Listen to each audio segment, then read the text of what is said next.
जब से जुलाई शुरू हुआ है, 3 मेजर टेररिस्ट इंसिडेंट्स बलूचिस्तान में हो चुके हैं। अब इंडिया के पास एक ही ऑप्शन है कि वो अनकन्वेंशनल डोमेन में जो टेररिज्म और इस तरह की बुज़दिलाना कार्रवाइयां उनको अपस्केल करे। ये ऑर्गेनाइजेशन अपनी एक्टिविटीज बलूचिस्तान में कैसे और क्यों कर एक्सपैंड कर पाई है कि वो फोर्सेस जो सीपैक नहीं चाहती, वो फोर्सेस जो चाइना को कंटेन करना चाहती हैं, उन फोर्सेस के लिहाज से अगर मैं देखूं तो बलूचिस्तान इमर्ज होता है as a very very important. बिस्मिल्लाहिर्रहमानिर्रहीम एंड अस्सलाम वालेकुम। You are watching Suno digital और मैं हूं आपकी मेजबान महरीन मन्नान। इस वक्त बलूचिस्तान में ऑपरेशन शाबान जारी है, जिसमें 100 से जायद दहशतगर्द जहन्नुम वासिल हो चुके हैं। पाक फौज, फ्रंटियर कोर बलूचिस्तान और पुलिस मिलकर फितना उल खवारिज यानी कि तहरीक तालिबान पाकिस्तान और उनके मिलिटेंट एफिलिएट्स के खिलाफ ये ऑपरेशन कामयाबी से जारी रखे हुए हैं। हालात यहाँ तक कैसे पहुंचे और किस समत जाते हुए नजर आ रहे हैं और किस किस्म के अमली इकदाम सूरत हाल को बेहतरी की तरफ ले जा सकते हैं, जानने के लिए बात करेंगे मेजर जनरल रिटायर्ड समरेज सालिक साहब से, जो कि दिफाई तज्जियाकार हैं। तो thank you so much for your time. जब से जुलाई शुरू हुआ है, 3 मेजर टेररिस्ट इंसिडेंट्स बलूचिस्तान में हो चुके हैं। इस सडन इंक्रीज की क्या वजूहात हैं और क्या ये किसी चीज का रिएक्शन है? First of all thank you very much, आपने मुझे प्रोग्राम में इनवाइट किया।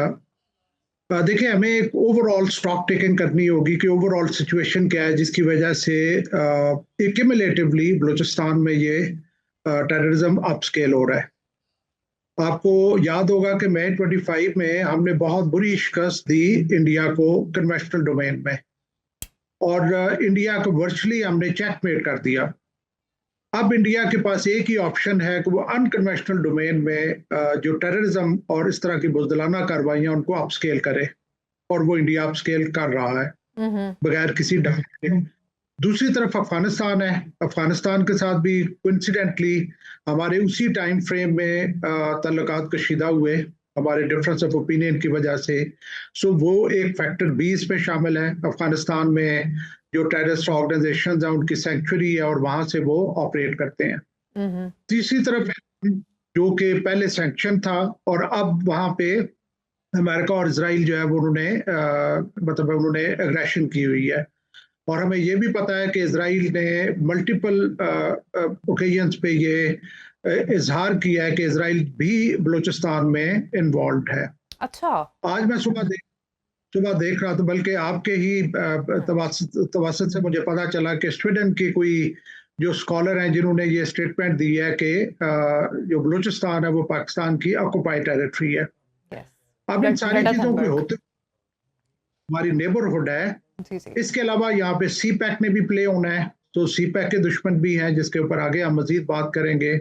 यहाँ पे चाइना और यूएस की जो टसल और राइवलरी है वो भी चल रही है। इंडिया और चाइना की जो टसल और राइवलरी वो भी चल रही है। तो इन सारे महरक़ात को देखते हुए ये वन कैन कंक्लूड कि ये टेररिस्ट एक्टिविटीज किस वजह से बलूचिस्तान में बढ़ रही हैं। अच्छा, ऑपरेशन शाबान जो है बड़ी सक्सेसफुली ऑर्गेनाइज हो रहा है, लेकिन ये एक क्लियरेंस ऑपरेशन है। Once again it is a reaction. हम लोग कोई प्रिवेंशन मेजर्स क्यों नहीं लेते? देखिए, मैं ये कहता हूं कि अगर हम थ्योरेटिकली बात करें कि एक फोड़ा जो है वो बार बार सरफेस हो रहा है, और ये फोड़ा इस वक्त 5वीं बार सरफेस हो रहा है, तो हमें ये तो एहसास जरूर होगा कि उसका इलाज आप ठीक नहीं कर रहे। बिकॉज अगर एक ही तरीके से इलाज होगा तो वो फोड़ा जो है वो परमानेंटली क्योर नहीं होगा। तो यहाँ पे अमेलगमेशन है जो कि 70 साल से बलूचिस्तान के साथ हमारा एक मैं समझता हूँ कि एलिनेशन रही है, फीलिंग ऑफ डेप्रिवेशन रही है, और उनको वो वसाइल नहीं मिले ग्रोथ एंड डेवलपमेंट के लिए, बल्कि मैं कहूँगा कि मिले जरूर लेकिन लगे नहीं है। अच्छा। एक फिगर मैं आपको कोट करना चाहूंगा, 1947 से 2002 तक 200 बिलियन रुपीस मिले बलूचिस्तान को डेवलपमेंट के लिए, वेयर एज 2002 से 2008 तक मेरली 6 सालों में 400 बिलियन रुपीस मिले बलूचिस्तान को डेवलपमेंट के लिए। ओके। लेकिन चूंकि यहाँ पे सरदारों का होल्ड है, तो वो जो पैसा था वो ऑन ग्राउंड लगा नहीं। जो पीपल हैं, लोग हैं, उनकी बेहतरी नहीं आई। इस वक्त मुझे पता है कि बलूचिस्तान में बहुत बड़ी एफर्ट जारी है जिसमें कि स्कूल्स बिल्ड हो रहे हैं, रोड्स बिल्ड हो रही हैं, बहुत स्टेट ने भी ज़्यादा आउटले दिया है, पैसा दिया है बलूचिस्तान में डेवलपमेंट के लिए। लेकिन ये कि वो जो 70 साल की जो कमियां हैं वो इतने शॉर्ट टर्म टाइम में पूरी नहीं होंगी। इस तरह की सिचुएशन में 3 मेन सेगमेंट्स होते हैं, एक टेररिस्ट जो आपके साथ लड़ रहे हैं, दूसरे उनके सिंपथाइजर्स और तीसरे फेंसिटर्स जो जनरल मार्चर्स हैं। So okay. स्टेट की कोशिश है और होनी भी चाहिए कि इन तीनों सेगमेंट्स को एड्रेस किया जाए, ताकि जो सिंपथाइजर्स हैं वो टेररिस्ट ना बने और जो फेंसिटर्स हैं वो सिंपथाइजर्स ना बने। ठीक है। अच्छा, ये आपने फिगर्स मुझे दिए हैं, तो ये हम क्या कर से इकदामात ले सकते हैं कि ये मनी जो है ये ऑन ग्राउंड एंड यूजर तक भी पहुंचे? देखिए, मैंने पर्सनली बलूचिस्तान में सर्व किया ओके। 2012 से 2014 तक एक सीनियर पोजीशन पे, और मेरा उस वक्त ये ख्याल था कि मैं उस वक्त की बात कर रहा हूँ, आज जो थ्रेट है वो थोड़ी डिफरेंट लेवल की है, लेकिन उस वक्त मेरी असेसमेंट में, चूंकि मैं फाटा के एक्सपीरियंस के साथ गया था, तो मेरी असेसमेंट में जो थ्रेट थी उस वक्त बलूचिस्तान में वो 1/10 भी नहीं थी फाटा के कंपैरिजन में। अच्छा। सो मेरा पॉइंट ऑफ व्यू था कि अगर हम फाटा में रोड्स बना सकते हैं इतनी हाइटेंड थ्रेट में, तो बलूचिस्तान में क्यों नहीं बना सकते? क्योंकि वहां पे तरीकाकार ये था कि अपने चहेते कॉन्ट्रैक्टर्स को कॉन्ट्रैक्ट दिया, वो उन्होंने अपनी मोबिलाइजेशन मनी ली, उन्होंने अपने ही इक्विपमेंट को खुद ही आग लगाई और ये कहा कि टेररिस्ट ने हमला किया इसलिए हम जा रहे हैं। वेर एज जब हम लोगों ने भी इंसिस्ट किया, स्टेट ने भी रियलाइज किया, तो एफडब्ल्यूओ को वो कॉन्ट्रैक्ट्स मिलना शुरू हुए और सड़कें बनना शुरू हो गई। उस टाइम फ्रेम में N85 बनी, M8 बनी, और ये वो सड़कें हैं जो बहुत क्रिटिकल हैं सी पैक के लिए भी, और ये जो है बलूचिस्तान के फार फ्लैंक अंडर प्रिविलेज जो रीजन हैं उनकी कनेक्टिविटी के लिए भी। तो मेरे नज़दीक स्टेट का काम सिर्फ पैसा देना नहीं, बल्कि स्टेट का काम ये भी इंश्योर करना है कि वो पैसा गलत जगह पे ना लगे और वो सही जगह पे लगे। ठीक है। अच्छा, बलूच इंसर्जेंट ग्रुप्स के साथ साथ तहरीक तालिबान पाकिस्तान और इस्लामिक स्टेट भी काफ़ी एक्टिव नज़र आए हैं हमें बलूचिस्तान में रिसेंटली। प्रीवियसली ये समझा जाता था कि टीटीपी का जो हब है वो केपीके में है। ये ऑर्गेनाइजेशन अपनी एक्टिविटीज़ बलूचिस्तान में कैसे और क्यों कर एक्सपैंड कर पाई है? Good question. देखिए, बात यह है कि दोनों सूबे हमारे बलूचिस्तान के साथ लगते हैं, केपीके और बलूचिस्तान। बलूचिस्तान को मैं ज़्यादा कॉम्प्लेक्स समझता हूँ कि वहाँ पे ईरान भी, एक तरफ ईरान है और दूसरी तरफ जो है वो अफगानिस्तान है। ये दोनों सूबे जो है वे अफगानिस्तान को टच करते हैं, KPK as well as Balochistan. तो इसलिए जो, अगर मैं बड़े लेवल की चीज़ें देखूँ कि वो फोर्सेस जो सी पैक नहीं चाहती, वो फोर्सेस जो चाइना को कंटेन करना चाहती हैं, उन फोर्सेस के लिहाज से अगर मैं देखूं तो बलूचिस्तान इमर्ज होता है as a very very important, rather the most important region, क्योंकि बलूचिस्तान में अगर डिस्टर्बेंसेस होती हैं तो फिर सी पैक एक बहुत बड़ा क्वेश्चन बन जाएगा। तो ये जितने भी एलिमेंट्स हैं ये एक्सटर्नल पावर्स के बिहेस्ट पे ये सारी कार्रवाइयां कर रहे हैं, और उस सारे सिस्टम में बलूचिस्तान ज़्यादा मर्ज होता है एज कम्पेयर टू केपीके, और उस वजह से आप देख रही हैं कि वो तमाम ऑर्गेनाइजेशन जो अफगानिस्तान से ऑपरेट कर रही हैं वो बलूचिस्तान में भी इस वक्त इफेक्टिव है। ठीक है। आपने अभी सी पैक की बात की और आपने कुछ एक्सटर्नल पावर्स की भी बात की, और उसके साथ साथ ये भी हमने देखा है कि लोकल्स भी जो हैं वो भी सी पैक के अगेंस्ट अटैक्स में इन्वॉल्व्ड हैं। क्या चाहते हैं फॉरेन पावर्स और locals? Why don't they want to see CPEC succeed? Okay, thank you very much. देखिए, सबसे पहले मैं गवादर की बात करूंगा। गवादर एक वो पोर्ट है जो बहुत इंपॉर्टेंट है, उसकी कैपेसिटी मैक्सिमम है in the world cargo handling की, लेकिन अनफॉर्चुनेटली अगर मैं आपको बताऊं कि अमेरिका गवादर के खिलाफ है क्योंकि चाइना को कंटेन करना है, इंडिया गवादर के खिलाफ है क्योंकि पाकिस्तान को कंटेन करना है और चाइना को कंटेन करना है, यूएई गवादर के खिलाफ है क्योंकि दुबई एक राइवल पोर्ट है, ईरान कुछ अर्से तक, अब हालात थोड़े तब्दील हो रहे हैं, वो गवादर के खिलाफ क्योंकि चाबहार एक अल्टरनेट पोर्ट है। With in the internal dynamics अगर मैं पॉलिटिकल फैक्टर्स के मैं देखूं विद इन पाकिस्तान, तो एमक्यूएम जो है जो डोमिनेट करती रही है कराची को, वो भी गवादर के खिलाफ, क्योंकि कराची पोर्ट की मोनोपोली खत्म होती है। एमक्यूएम अच्छा। ने थ्रू आउट पोर्ट शिपिंग की जो जो मिनिस्ट्री है वो अपने अपने पास रखी है थ्रू आउट। तो ये देखें कि गवादर के कितने ज्यादा इन अ वे वो राइवल्स बन जाते हैं जो जो नहीं चाहते कि गवादर बने। नाउ दूसरा जो पार्ट है सी पैक वाला, किसी भी जब भी कुछ चेंज आती है तो कुछ फोर्सेस होती हैं जो चाहती हैं कि वो चेंज आए, और कुछ फोर्सेस चाहती हैं कि वो चेंज ना आए। हमें देखना होगा कि चाइना के लिए तो बहुत बड़ी चेंज है। चाइना जो है वो एक ओशियन कंट्री से दो ओशियन कंट्री बनता है।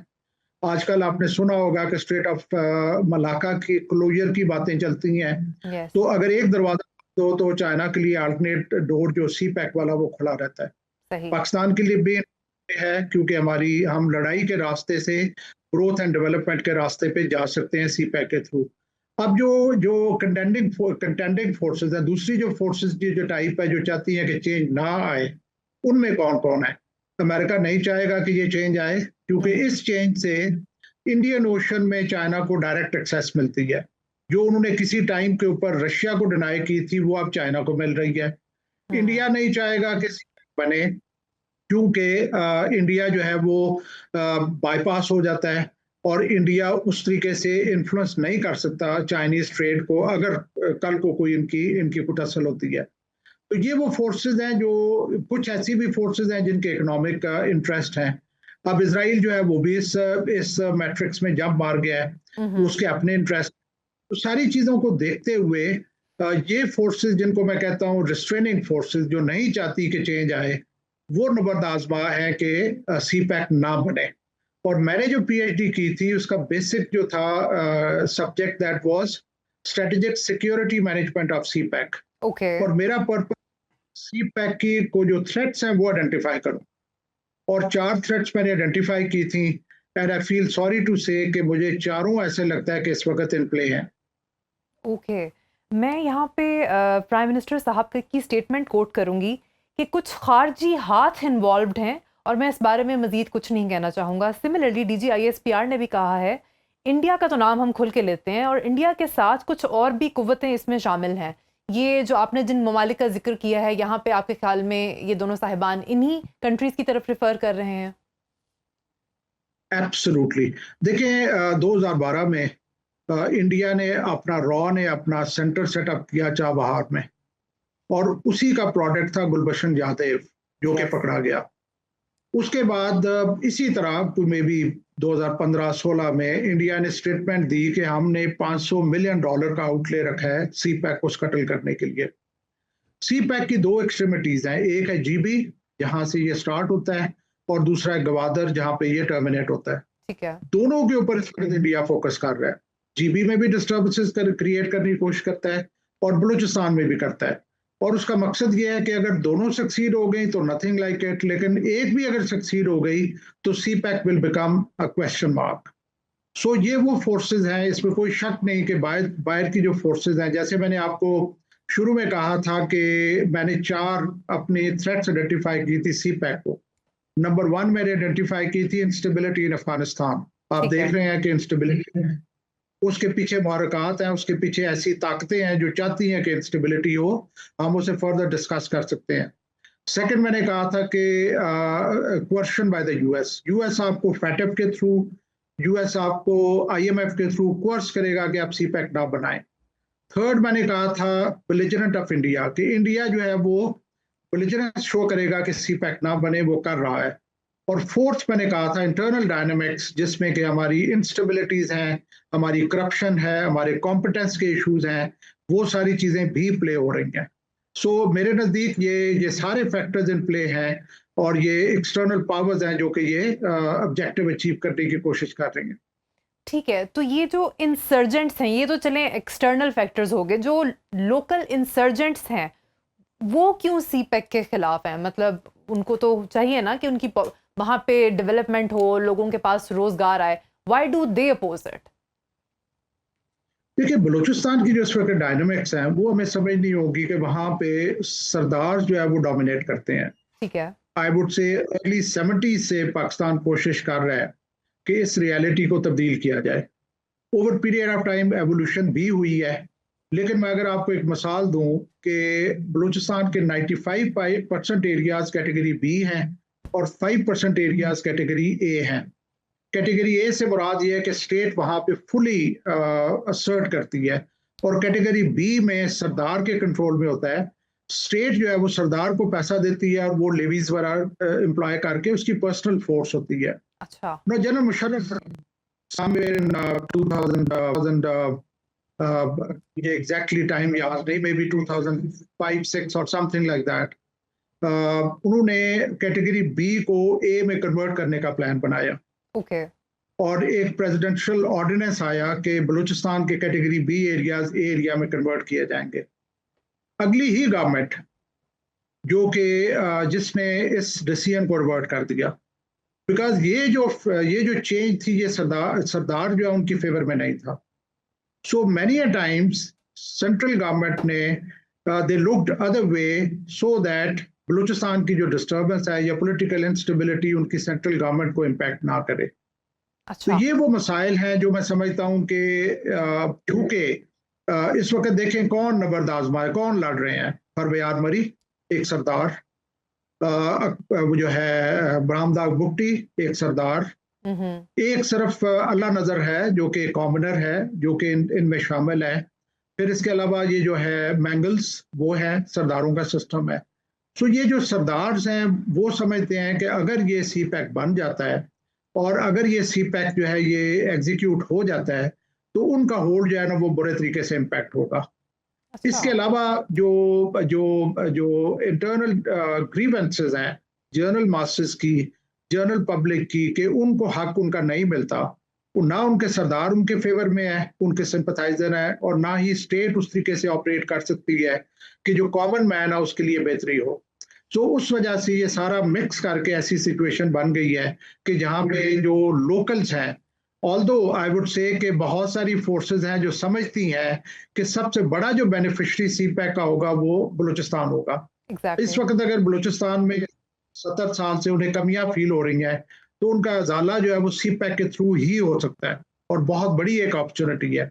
लेकिन वो फोर्सेस जो अपना होल्ड नहीं लूज करना चाहती वो अभी भी नबर्द आजमाए हैं कि सी पैक को चैलेंज किया जाए। अच्छा, सीपैक जो है, since you are an expert on it, कितना डेवलप हो चुका है और जो हम बेनिफिट्स प्रोजेक्ट कर रहे थे कि हम हासिल कर सकेंगे, क्या आपके ख्याल में हम वो हासिल कर पाए हैं? देखिए हमारे यहाँ एक आयरनी है कि सी पैक जो है वो 2004 में मैंने पर्सनली विजिट किया Gwadar for the first time, जब मैं जनरल मुशर्रफ के पर्सनल स्टाफ के ऊपर था। सो दैट मीन्स 22 तो ये साल जो है वो गुजर चुके हैं। इससे पीछे जो है वो एक ऑथर है अमेरिकन जो कहते हैं कि 20 साल से पाकिस्तान और चाइना अंडर द शैडोज ये सी पैक के ऊपर अपनी अपनी जो है वो कोलैबोरेशन चला रहे थे, जिसको उसने कहा कि कोऑपरेशन इन शैडोज। ओके। अब ये वो पीरियड है, अगर हम ये टोटल पीरियड मिलाएं तो ये मेरा ख्याल है कि समथिंग लाइक 40 इयर्स बनता है। चले मैं इसको 30 इयर्स कह देता हूँ, 3 डिकेड्स वो पीरियड था जिसमें पाकिस्तान को चाहिए था कि अपना नॉलेज बेस बिल्ड करता, ना सिर्फ एक बल्कि मल्टीपल पीएचडीज होती पाकिस्तान में सी पैक के लिए, ताकि आपकी जो लीडरशिप है उसको एडिक्वेट इनपुट मिल रही होती कि हमें क्या करना चाहिए और क्या नहीं करना चाहिए। लेकिन मैं आपको ये आपसे शेयर करना चाहूंगा कि पहली फॉर्मल पीएचडी सी पैक के ऊपर हुई है वो 2022 में हुई है। अच्छा। So that means almost 4 years आज से पहले। तो ये वो एरिया है कि जहाँ पे चूंकि हमने अपनी नॉलेज बेस की तैयारी नहीं की तो हम ज्यादातर रिएक्टिव मोड में थे। सो इस वजह से मैं समझता हूँ कि सी पैक को हम फुली तौर पे उससे बेनिफिट नहीं ले सके। हम अभी तक एम्ब्रॉयल्ड हैं सी पैक से रिलेटेड थ्रेट्स में, जिनको मैंने पहले आइडेंटिफाई किया है। हम अभी तक हमारी कैपेसिटी उस तरीके की बिल्ड नहीं हुई कि हम सी पैक के प्रोजेक्ट्स को एग्जीक्यूट कर सकें। और इसकी वजह से अभी आपने आजकल न्यूज में देखा होगा कि चाइना जो है वो विलिंग नहीं है पाकिस्तान को जो है वो कंसेशन देने में उन लोन्स के ऊपर जो पाकिस्तान ने सी पैक के डोमेन में चाइना को रिटर्न करने। Yes. गवादर जो है ये ऑलमोस्ट 20 साल इसको हो चुके हैं, लेकिन आज तक गवादर फुली फंक्शनल नहीं हो सका क्योंकि उसकी जो कनेक्टिंग रोड्स हैं वो नहीं बनी। पहले हमने सिंगापुर को दिया, वो सक्सेसफुल नहीं हुआ, फिर चाइना आया। लेकिन मैं समझता हूं कि ये जो सिक्योरिटी एस्पेक्ट है ये बहुत बुरे तरीके से शैकल किया हुआ है पूरे सी पैक प्रोजेक्ट को और गवादर प्रोजेक्ट को भी। बलूचिस्तान को अगर आप देखें तो 2014 में वहां से निकला था मैं, उसके कंपैरिजन में आज थ्रेट कहीं ज्यादा है, उस वक्त इस तरह की नहीं थी जो आज है। तो ये सारी चीजें हमें एड्रेस करनी पड़ेंगी ताकि हम फुली जो है वो सी पैक से बेनिफिट उठा सकें। क्या इस सिक्योरिटी सिचुएशन की डिटीरियोरेशन में हमारा भी कोई पार्ट है apart from the external forces? बात यह कि हमारे यहाँ भी आप देख लें कि पॉलिटिकल इंस्टेबिलिटी पिछले 4 साल से चल रही है, इकोनॉमिक इंस्टेबिलिटी पिछले 4 साल से चल रही है। इसके अलावा जो इंटर प्रोविंशियल हार्मनी है वो उसके इश्यूज हैं। सो हमारे लोगों की feeling of deprivation, feeling of alienation, वो सारी भी एग्जिस्ट करती हैं। और मैं ये कहता होता हूँ कि हमारे यहाँ कुछ ऐसी चीज़ें थी जो हमारे कंट्रोल में नहीं थी, वो हालात ने हमारे सर पे दे मारी। लाइक रशिया को हम नहीं लेके आए थे अफगानिस्तान में, फिर यूएस को हम नहीं लेके आए थे टू फाइट रशिया, फिर वॉर ऑन टेरर चली। तो सिंस 1979 ऑनवर्ड्स, पिछले 40 साल, बल्कि इससे 45 इयर्स, हमने सिर्फ कॉन्फ्लिक्ट देखा है। तो ये जो कॉन्फ्लिक्ट है ये बहुत बुरे तरीके से सोसाइटीज को इम्पैक्ट करता है। ना हमारे अदारे ग्रो हुए, ना हमारे अंदर जो है वो स्टेबिलिटीज आई, जिसकी वजह से मैं समझता हूँ कि एक परफेक्ट मिक्स बनता है to be exploited by the external forces. तो हमारे जो हालात हैं इंटरनल, वो इस तरह से हैं कि पाकिस्तान ने 3 डायमेंशनल थ्रेट फेस की, पर्टिकुलरली वॉर ऑन टेरर के दौरान। एक तरफ इंडिया, दूसरी तरफ एक सुपर पावर बैठी हुई अफगानिस्तान में, और तीसरी तरफ हमारे इंटरनल चैलेंजेस। जब तक हम इंटरनल हाउस को इन ऑर्डर नहीं करते, तब तक हम बाहर के चैलेंजेस को सही इफेक्टिवली मीट नहीं कर सकेंगे। बहुत एक मैं आपको क्रूड एग्जांपल दूंगा। एक इंसान है, खुदा न खास्ता उसको इंटरनल बीमारी हो गई है, तो वो उसको ये कंसर्न नहीं होगा कि बाहर धूप है या बाहर बारिश हो रही है। उसकी कोशिश होगी कि पहले मेरा इंटरनल सिस्टम ठीक हो, फिर ही वो बाहर की जो हालात है उनको एंजॉय कर सकता है। तो मेरे नज़दीक हमें इंटरनल सिस्टम को बेहतर करने की ज़रूरत है। पॉलिटिकल स्टेबिलिटी लेके आए, इकोनॉमिक स्टेबिलिटी लेके आए, करप्शन को एरेडिकेट करें, जुडिशरी को इंडिपेंडेंट करें। ये सारी चीज़ें जब होंगी तो आपको वो रिजल्ट्स मिलेंगे जो आप लेना चाहते हैं। ठीक है, 2026 के बजट में continuing talking about CPEC phase 2 जो है वो एक वाहिद न्यू इनिशिएटिव है 2026 के बजट में, और उसको 1 बिलियन रुपीस एलोकेट किए गए थे। आपके ख्याल में जो करंट सिचुएशन चल रही है वो इस सीपैक फेज 2 को कैसे इम्पैक्ट करेगी, और क्या ये बलोची लोगों की जो मुआशी सूरत हाल है उसको किसी तरह से इम्प्रूव कर पाएगा सीपैक फेज 2? देखिए, इस वक्त तो जो हमारी एलोकेशंस हैं वो आई वुड से कि आटे में नमक के बराबर है। अच्छा।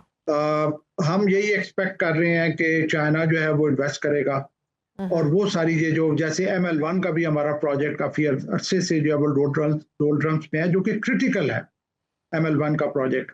लेकिन हमारे यहाँ पॉलिटिकल एक्सपीरियंसेस की वजह से वो जो पैसा है वो कहीं और डाइवर्ट हो जाता है। अगले दिन मैं एक वीडियो देख रहा था, चौधरी मंजूर जो एक पॉलिटिकल लीडर रहे हुए हैं, और वो मेरा ख्याल है कि आजकल अपनी पार्टी से खुश नहीं है, तो उन्होंने सारा कुछ जिक्र किया हुआ कैसे सीपैक का पैसा जो वो डाइवर्ट होता रहा to orange train, to other development projects. और जो ML1 है जो कि क्रिटिकल था, आज अगर ML1 बना होता तो आपकी कनेक्टिविटी जो है वो गवादर के साथ और बाकी किस तरह से होती। तो ये उन्होंने ये बातचीत की है, एक जो कि सोशल मीडिया पे अवेलेबल है। तो हमारी पॉलिटिकल एक्सपीरियंसेस ऐसी हैं कि हमें वो जो है जो ओवरऑल मैं समझता हूँ कि वो काम करने का रुझान नहीं है जो कि नेशनल इंटरेस्ट में हो, बल्कि हम ये देखते हैं कि हमारे पॉलिटिकल इंटरेस्ट में क्या बेहतर होगा। सो इस वजह से चाइना जो है वो चूंकि इन्वेस्टर है, वो तो जब तक उसको अपनी इन्वेस्टमेंट की सिक्योरिटी फील नहीं होती, सिक्योर इन्वेस्टमेंट फील नहीं होती, वो इन्वेस्टमेंट नहीं करेंगे। बेशक। तो इसी वजह से उन्होंने काफी ऑलरेडी इन्वेस्ट किया हुआ है 32 बिलियन के करीब, और आगे मजीद भी अगर हमने अपने अपने इंटरनल हाउस को इन ऑर्डर कर लिया, बेहतर कर लिया, तो आई एम श्योर कि चाइना के बहुत बहुत बड़े इंटरेस्ट में है कि सीपैक एग्जीक्यूट हो।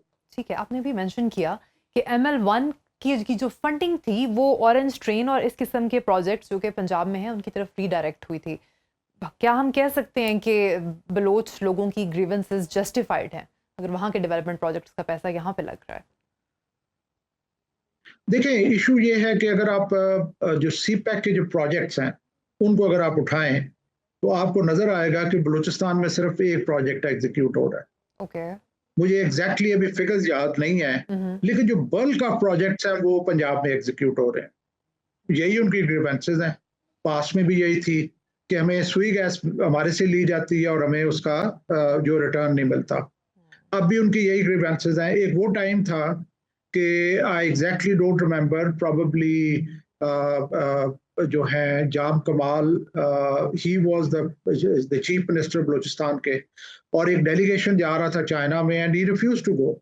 मुझे एग्जैक्टली अभी याद नहीं कि चीफ मिनिस्टर कौन थे, लेकिन ये जो है कदूस बिजन जो भी इसका इजहार करते रहे हैं कि प्रोजेक्ट की जो डिस्ट्रीब्यूशन है प्रोविंसेस के दरमियान वो इक्विटेबल नहीं है। Balochistan gets only 1 or 2 projects और पंजाब के पास बल्क ऑफ प्रोजेक्ट्स हैं। इस तरह की जब अनफेयर डिस्ट्रीब्यूशन होगी, इनएक्विटेबल डिस्ट्रीब्यूशन होगी, तो ग्रीवेंसेस तो होंगे। जब ग्रीवेंसेस होंगे तो आपको फिर लड़ना पड़ेगा उन एलिमेंट्स को खामोश करवाने में। अगर आप उनको उनका शेयर देंगे, बल्कि मैं समझता हूँ कि अगर हम ये एहसास कर लें कि बलूचिस्तान के साथ पिछले 70-77 साल से ज्यादतियां हुई हैं, अगर हम उनको एडिशनल रिसोर्स फिर जाके हम उनको सेटिस्फाई कर सकते हैं, क्योंकि हम जो माजी है उसका अजाला कर रहे हैं। ना सिर्फ ये कि जो सी पैक है उसमें भी हम उनको एक जो है वो आटे में नमक के बराबर शेयर दें। ट्रू। मैं यहाँ पे जिस तरह से आपने पहले भी जिक्र किया था, मैं यहाँ पे Swedish human rights activist Greta Thunberg को कोट करूंगी। उन्होंने रिसेंटली अपनी वीडियो में बलूचिस्तान को एक ऑक्यूपाइड टेरिटरी बाय पाकिस्तान कहा है। डिसअपियर्ड पर्सन्स के केस के सिलसिले में उन्होंने ये बात की थी। पाकिस्तान डिसअपियर्ड पर्सन्स वाले केस को किस तरह से हल कर सकता है, क्योंकि इससे पाकिस्तान का इंटरनेशनली इमेज बहुत ख़राब हो रहा है, और पाकिस्तान को एज अ स्टेट किस किस्म का काउंटर नैरेटिव बाहर पुट आउट करना चाहिए?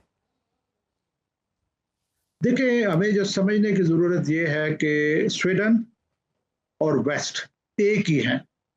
जो भी नैरेटिव उधर से निकलता है उसको हमें रिलेट करना चाहिए ओवरऑल चाइना और यूएस की राइवलरी से। ठीक है। आपको पता है कि प्रेसिडेंट ट्रंप बागराम बेस लेना चाहते हैं। ये भी हमें पता है कि वो बागराम बेस लेने से उनके क्या मकासद हासिल करना चाहते हैं। सो यूएस का एक क्लियर ऑब्जेक्टिव है कि वो चाइना को कंटेन करे। इंडियन ओशियन जो क्रिटिकल है 21st सेंचुरी के लिए, और कहा जा रहा है कि ये प्ले ग्राउंड होगा राइवलरीज का 21वीं सदी में, तो क्या यूएस चाहेगा कि उसका जो आर्च राइवल है चाइना, उसको इंडियन ओशन में एक्सेस मिल जाए? रशिया ने भी यही कोशिश की थी, सोवियत यूनियन ने, पूरी दुनिया ने इकट्ठे होकर उसको ब्लॉक किया। अब अमेरिका का ये ऑब्जेक्टिव होगा कि चाइना को मैंने कंटेन करना है, और चाइना के एक ही दरवाजा रहे, थ्रू स्ट्रेट ऑफ मलाका, जिसको अगर जब जरूरत पड़े तो उसको चोक किया जा सके, उसको बंद किया जा सके। नो, इस सारी सिचुएशन में मैं नहीं समझता कि अमेरिका का लॉजिकली ऑब्जेक्टिव होना चाहिए स्टेबिलिटी इन आवर रीजन। मैं यहाँ पे कोट करना चाहूंगा जॉर्ज फ्रीडमैन को, who is an American author, जिन्होंने अपनी बुक में लिखा हुआ है नेक्स्ट 100 years में कि अमेरिका का ऑब्जेक्टिव मिडिल ईस्ट में इंस्टेबिलिटी है, स्टेबिलिटी नहीं है। वो हमें नजर भी आ रहा है। वहां पे ये होता है कि डिवाइड एंड रूल, एक दूसरे से लड़ा के अपने मकासद हासिल करो। इसी तरीके से मैं समझता हूँ मेरी असेसमेंट में अमेरिका का ऑब्जेक्टिव हमारे रीजन में स्टेबिलिटी नहीं है बल्कि इंस्टेबिलिटी है, और वही थ्रेट मैंने अपने पीएचडी डिसर्टेशन में आइडेंटिफाई भी की थी। और एक और मैं चीज आपसे शेयर करना चाहूंगा, 2012 में जब मैं निकला ये जो है बलूचिस्तान से, तो उस वक्त मैं कहता होता था कि जो मिलिटेंट्स हैं वो फायर करते हैं to whom it may concern, कि गोली फायर कर दी जिसको मर्जी लग गई। अच्छा। आज जो पोटेंशियल है मिलिटेंट्स का वो बहुत ज्यादा सुपीरियर है, और कोइंसिडेंटली ये पोटेंशियल, ये जो सी चेंज आई है उनके पोटेंशियल में, ये कोइंसाइड हुई है यूएस के विड्रॉल फ्रॉम अफगानिस्तान से। So there is a big question mark कि स्टॉक पाइल ऑफ वेपन्स जो अमेरिका छोड़ के गया अफगानिस्तान में, क्या अमेरिका को नहीं पता था कि वो स्टॉक पाइल ऑफ वेपन्स किसके खिलाफ यूज होगा? इससे पहले क्या सोवियत यूनियन अपने वेपन्स छोड़ के गया था, वो किसके खिलाफ यूज हुए थे? तो इस वक्त जो मिलिटेंट्स हैं बलूचिस्तान में, उनके पास इक्विपमेंट जो है वो वर्ल्ड क्लास का है। वो कहाँ से आया है, वो क्यों आया है? अमेरिका को अगर ये एहसास होता कि ये इक्विपमेंट जो है ये कल को पाकिस्तान के खिलाफ यूज होगा तो वो मेरा ख्याल है कि इसको लूज ना छोड़ के जाते। सो मेरी असेसमेंट में ये जो भी स्टेटमेंट्स नैरेटिव्स आते हैं फ्रॉम स्वीडन और नॉर्वे और ये जो स्मॉलर स्कैंडिनेवियन कंट्रीज हैं ये माउथ पीसेज हैं फॉर द यूएस कि जो कहलवाना होता है उनसे कहलवा दिया। इसराइल भी इसी तरह की स्टेटमेंट्स दे रहा है। सो मेरा ख्याल है कि जो मिसिंग पर्सन्स का इशू है उसमें कुछ ग्राउंड रियलिटीज हैं कि जो कि अभी भी जब ये दहशतगर्द मारे जाते हैं तो पता चलता है कि उसका नाम तो मिसिंग पर्सन है। तो मिसिंग ये खुद हुए हुए हैं, ना कि जो एलिगेशन लगती है कि स्टेट ने उनको मिस किया हुआ है। ये गायब हुए हुए हैं, ये अफगानिस्तान में जाके इनकी सेंचुरी है, वहां से ये पाकिस्तान के खिलाफ ऑपरेट करते हैं। जब इनकी लाश पड़ी है तो फिर चलता है कि ये तो वही मिसिंग पर्सन है जो कि गायब है और फैमिली उसके ऊपर प्रोटेस्ट कर रही है। बाकी रही बात बलूचिस्तान, अल्हम्दुलिल्लाह एलिनेबल पार्ट है पाकिस्तान का और हमें अगर हम लानी है इस रीजन में तो हमें चाइना की तरफ देखना पड़ेगा, ना कि यूएस की तरफ। ठीक है। अच्छा, आपने बात की जिसके अमेरिका का भी इंटरेस्ट है कि यहाँ पे इंस्टेबिलिटी ही रहे, लेकिन अमेरिका का एक और भी वेस्टेड इंटरेस्ट है बलूचिस्तान में, which is a rare mineral project. बात करते हैं रिकोदिक माइनिंग प्रोजेक्ट की, जो कि 2028 में स्टार्ट होने वाला है और ये दुनिया का it is one of the largest untapped reservoirs of copper and gold. आपके ख्याल में क्या ये वाला जो प्रोजेक्ट है क्या ये भी टारगेट बनेगा और क्या ये थोड़ा अमेरिका के इंटरेस्ट के खिलाफ नहीं जाती इस रीजन में instability because of the rare mineral project? देखिए बात यह है कि अमेरिका के लिए क्रिटिकल हो गया था कि पाकिस्तान को इंगेज करे ओके। और इंगेज करके पाकिस्तान को कुछ ऐसी अपॉर्चुनिटीज दे के पाकिस्तान को चाइना से दूर किया जाए। ये अमेरिका के लिए क्रिटिकल था। पहले कोशिश हुई पाकिस्तान और इंडिया की जंग की, जिसमें आपको पता होगा, याद होगा कि प्रेसिडेंट ट्रंप ने कहा था दोनों ममालिक लड़ते हैं, मेरा कोई कंसर्न नहीं। लेकिन जब प्रेसिडेंट का जो स्ट्रेटेजिक अलाय था इंडिया, उसको जब मार पड़ना शुरू हुई तो only then president Trump jumped in to save its own ally. अब इंडिया को तैयार किया जा रहा है as a counter balance to China. इस वक्त तो हमें नजर आ रहा है कि जो अमेरिका है जो इंडिया से बहुत ज्यादा खुश नहीं है। सो वो जो एफर्ट पाकिस्तान और इंडिया की जंग में पाकिस्तान को इन अ वे रेन इन करने की, वो फेल हुई। उसके बाद ईरान में जंग हुई, इसराइल अमेरिका, मैं 2025 वाली जंग की बात कर रहा हूँ। फिर 26 में जंग हुई और विद एन ऑब्जेक्टिव कि हम वहां पे एक प्रो इजराइल गवर्नमेंट इंस्टॉल कर लेंगे। तो जस्ट इमेजिन कि अगर ईरान में प्रो इजराइल गवर्नमेंट इंस्टॉल हुई हो तो गवादर में लॉ एंड ऑर्डर की सिचुएशन क्या होगी? कम अज कम 10 टाइम्स और ज्यादा बुरी होगी। सो इस सारी सिचुएशन को देखते हुए जब ये दोनों एफर्ट सक्सीड नहीं हुई तो अमेरिका के लिए जरूरी है कि वो पाकिस्तान को एंगेज करे। पाकिस्तान को उसने दो डोमेन्स में एंगेज किया। एक है ऑफ शोर ड्रिलिंग कि वहां पे ऑयल रिजर्व्स हैं, और दूसरी है ये जो माइनिंग और रेयर अर्थ मिनरल्स। अमेरिका को डेफिनेटली ये रेयर अर्थ मिनरल्स चाहिए। और अमेरिका की असेसमेंट ये थी कि पाकिस्तान इन दोनों अपॉर्चुनिटीज को कैश करेगा और अमेरिका से नजदीक होगा और चाइना से दूर होगा। अब लेकिन कन्वर्सली मैं आपको ये भी कहना चाहूँ, एक तो ये ऑब्जेक्टिव हो गया। मेरे नजदीक जो बड़ा ऑब्जेक्टिव है वो है चाइना को कंटेन करने का, और छोटा ऑब्जेक्टिव है रेयर अर्थ मेटल्स।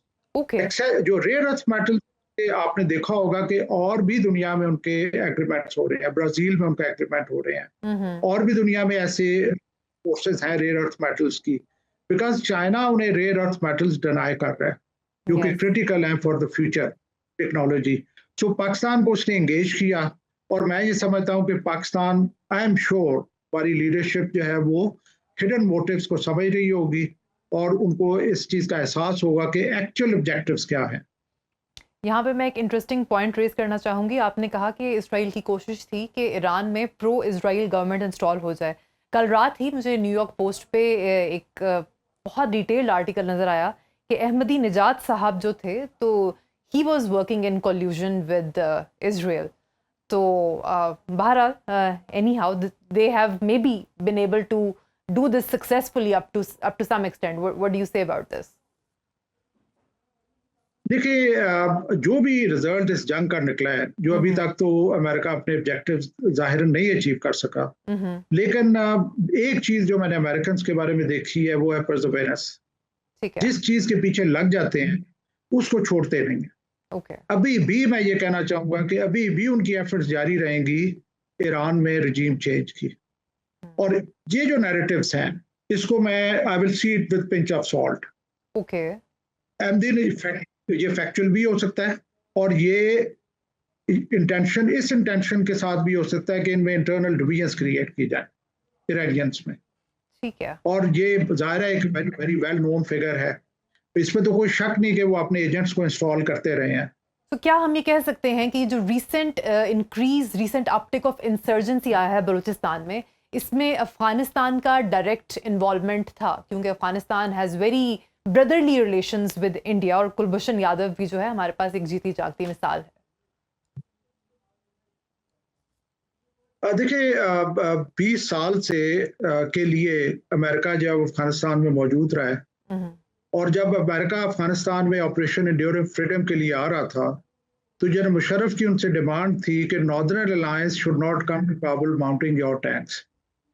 लेकिन अमेरिका के पास इसके अलावा ऑप्शन भी नहीं थी, because northern alliance enemy Taliban का, और तालिबान के खिलाफ अमेरिका ने ये ऑपरेशन लॉन्च किया था। सो लॉजिकली स्पीकिंग अमेरिका को रिलाय करना था नॉर्दर्न अलायंस के ऊपर, और नॉर्दर्न अलायंस हिस्टोरिकल एलाय रहा है इंडिया का। So northern alliance did come to Kabul mounting US tanks, और जिस दिन नॉर्दर्न अलायंस काबुल में आया है उसी दिन इंडिया भी अफगानिस्तान में पहुंच गया।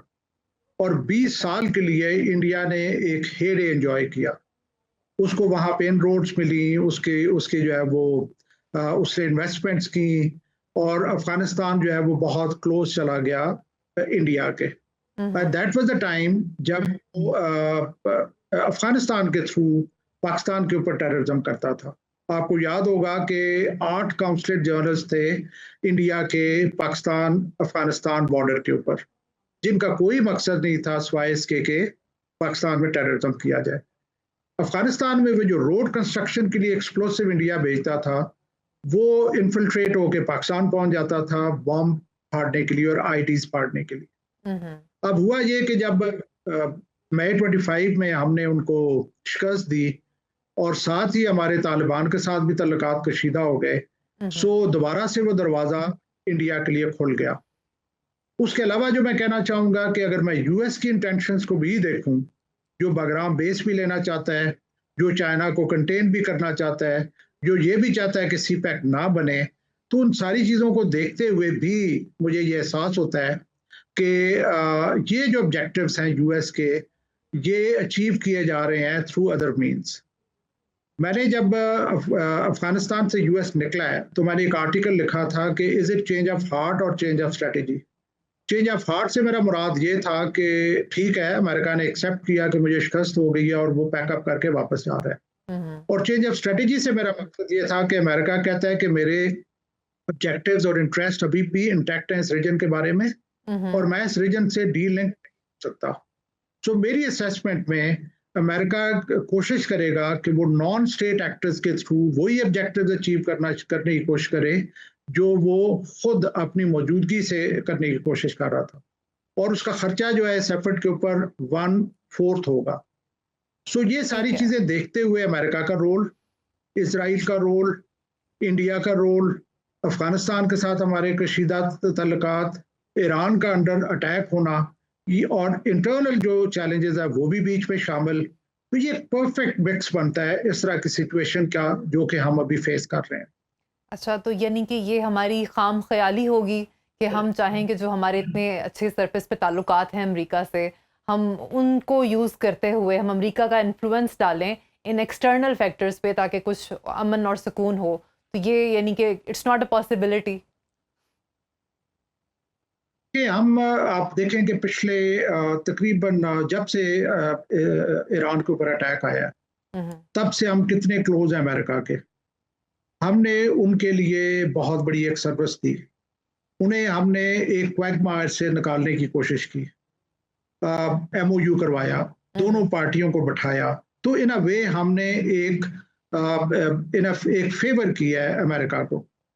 अगर 1970 अर्ली 70s में हमने एक फेवर की थी अमेरिका को चाइना के साथ अपने डिप्लोमेटिक रिलेशंस एस्टेब्लिश करने में, तो अभी हमने फेवर की है उसको एक दलदल से निकालने में। ठीक है। क्या आज तक आपको कोई एक ऐसी स्टेटमेंट नजर आई है कि जहां पे अमेरिका ने कहा हो कि इंडिया जो है वो इंडस वाटर ट्रीटी में ज्यादती कर रहा है पाकिस्तान के साथ? क्या आज तक कोई ऐसी आपको स्टेटमेंट नजर आई है जिसमें अमेरिका ने कहा हो कि इंडिया ज्यादती कर रहा है बलूचिस्तान में पाकिस्तान के साथ टेररिज्म करके? सो हमें ये समझना होगा कि कौन हमारे साथ कितना सिंसियर है। मैं तो क्लियरली ये कहना चाहूंगा कि हमारी जो फ्यूचर डेस्टिनी है वो लिंक्ड है चाइना के साथ। ठीक है।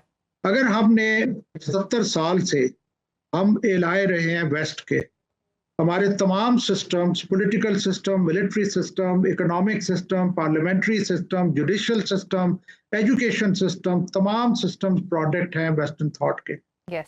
और इस रास्ते के ऊपर हम रहे हैं on the way of destruction and fighting. हमारे से सिर्फ लड़ाई का काम लिया जाता था। पहले सोवियत यूनियन के अगेंस्ट लड़े, फिर वॉर ऑन टेररिज्म में लड़े। सो ये हमारा एक रोल था जो कि हम परफॉर्म कर रहे थे। अब जबकि हमारे सामने एक नई अपॉर्चुनिटी है जिसमें कि हमारे लोगों का भला हो सकता है, यहाँ पे ग्रोथ एंड डेवलपमेंट होगी, पाकिस्तान जो है वो सिक्योरिटी स्टेट से इकोनॉमिक स्टेट में कन्वर्ट हो सकता है। सो ना सिर्फ पाकिस्तान बल्कि पूरे रीजन की बेहतरी होगी। यूरोप में सेकेंड वर्ल्ड वॉर के बाद मार्शल प्लान आया था और मार्शल प्लान का मकसद था to rebuild war ravaged Europe. CPEC को कहा जा रहा है कि ये मार्शल प्लान हो सकता है साउथ एशिया का to rebuild conflict ravaged South Asia, जिसमें बहुत ज्यादा कॉन्फ्लिक्ट रहा है और उसकी वजह से यहाँ पे बहुत ज्यादा डिस्ट्रक्शन हुई है। तो ये एक बहुत गोल्डन अपॉर्चुनिटी है। चाइना हमारा नेबर है, यूएस एक डिस्टेंट पावर है। चाइना हमेशा हमारे हर मौसम में हमारे साथ खड़ा हुआ है, चाहे अच्छा मौसम है चाहे बुरा मौसम है। तो अमेरिका सिर्फ हमारे साथ मौसम में खड़ा हुआ है और चाइना जो है वो ऊपर जा रहा है, अमेरिका जो नीचे जा रहा है। सारी चीजें देखते हुए अगर हमने इस इलाके में बेहतरी लानी है, स्टेबिलिटी लानी है, तो मैं समझता हूँ कि हमें चाइना पे रिलाई करना पड़ेगा, यूएस पे नहीं। ठीक है। अच्छा, बात करते हैं गवादर पोर्ट के राइवल्स की। एक कहा जाता है कि चाबहार पोर्ट जो कि ईरान में है वो एक राइवल पोर्ट मानी जाती है और दूसरी एक सर्टेन गल्फ कंट्री है उनकी पोर्ट जो है वो गवादर पोर्ट की राइवल पोर्ट मानी जाती है। पोस्ट ईरान वॉर सिचुएशन में आप इस राइवलरी को चेंज होता देख सकते हैं? देखिए, very interesting question. Indian ocean में एक राइवलरी चल रही है चाइना और इंडिया के दरमियान। इंडिया कहता है कि इंडियन ओशन मेरी पर्सनल लेक है, चाइना कहता है कि ये ग्लोबल कॉमन है, इस पे सारे ऑपरेट करेंगे। यहाँ पे दो स्ट्रेटजीज प्ले हैं। एक है स्ट्रिंग ऑफ पर्ल्स जो कि चाइना की है और दूसरी है contending strategy necklace of diamonds जो कि इंडिया की है। ठीक है। इन स्ट्रेटजीज में बेसिकली इंडियन ओशन में पोर्ट्स के ऊपर अपना इन्फ्लुएंस बढ़ाया जा रहा है। ओवर अ डजन पोर्ट्स हैं जो कि चाइना बिल्ड कर रहा है एंड 8-9 पोर्ट्स हैं जो कि इंडिया बिल्ड कर रहा है। नाउ फॉर एग्जांपल श्रीलंका की जाफना पोर्ट जो है वो इंडिया बिल्ड कर रहा है और जो हम्बनतोता पोर्ट है वो चाइना बिल्ड कर रहा है। इसी तरीके से मॉरिशस का भी है, मालदीव्स का भी है। सो 5 ऐसे कंट्रीज हैं जिनकी एक पोर्ट इंडिया बिल्ड कर रहा है और दूसरा जो है वो चाइना कर रहा है। ये मैंने आपको बैकग्राउंड दिया है। चाबहार पोर्ट जो है वो कुछ अर्सा पहले तक, 5 साल पहले तक इंडिया बिल्ड कर रहा था। उन्होंने $35 मिलियन का आउटले दिया चाबहार पोर्ट को बिल्ड करने के लिए। अब चूंकि चाइना के लिए क्रिटिकल है कि सीपैक को सिक्योर किया जाए, तो उसने चाइना ने ईरान को ऑफर दी $400 बिलियन की इन्वेस्टमेंट ओवर 25 ईयर्स। सो ईरान जो है उसको इंडियन सिस्टम से निकाल के चाइनीज सिस्टम में लाया गया। ठीक है। सो चाबहार बिफोर, मतलब आज से कुछ 4 साल पहले इंडियन सिस्टम में थी, हमारी राइवल पोर्ट थी, लेकिन अब वो मेरा ख्याल है कि चाइनीज सिस्टम में होने की वजह से बहुत ज्यादा हमें उससे कंसर्न नहीं होना चाहिए। सेकंड डायमेंशन है पोटेंशियल का। गवादर में पोटेंशियल है 400 मिलियन मेट्रिक टन हैंडलिंग का पर ईयर। चाबहार में पोटेंशियल है 25 मिलियन मेट्रिक टन हैंडलिंग का पर ईयर। और ये हैंडलिंग आती है कि शिप के बेस के नीचे और समंदर की तह में कितनी डेप्थ है, जिसको ड्राफ्ट कहा जाता है। तो दुबई के केस में इट इज 11 मीटर्स, गवादर में केस में it is 19 meters. So Gwadar का potential is way ahead of Chabahar and quite better than Dubai. तो ठीक है इसमें कोई शक नहीं है कि जो है यूएई जो है उन्होंने हमारा जो स्टेटस था वो हमसे छीना. हमने जब कराची में सर्विसेज रही तो कराची एक स्टेजिंग पोर्ट थी, एक स्टेजिंग एयरक्राफ्ट था, तमाम ईस्ट बाउंड फ्लाइट्स कराची से होके जाती थी.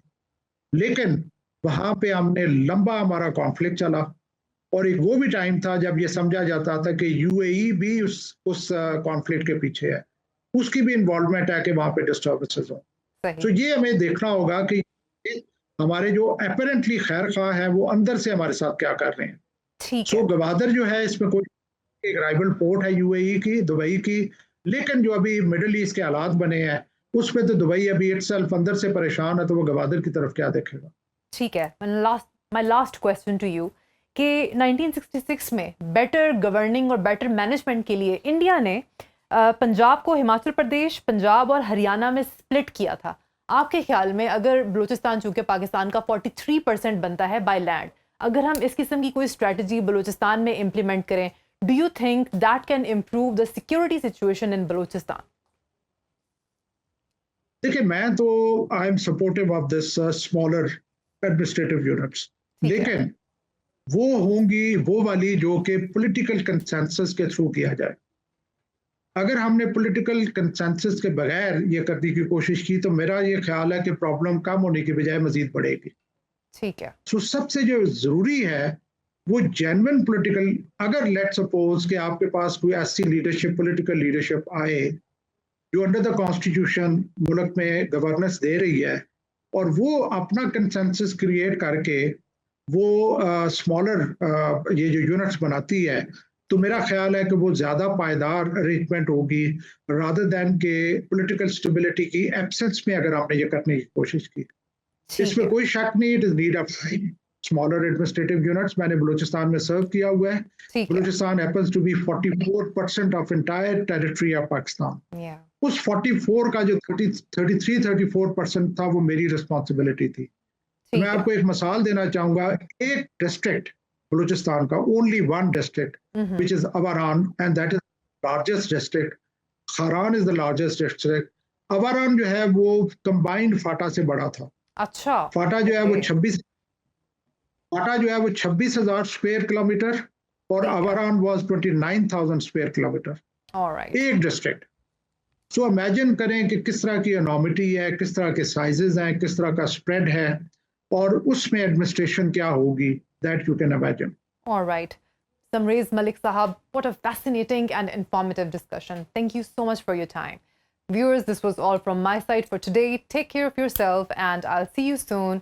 Same channel. Take care. Allah Hafiz.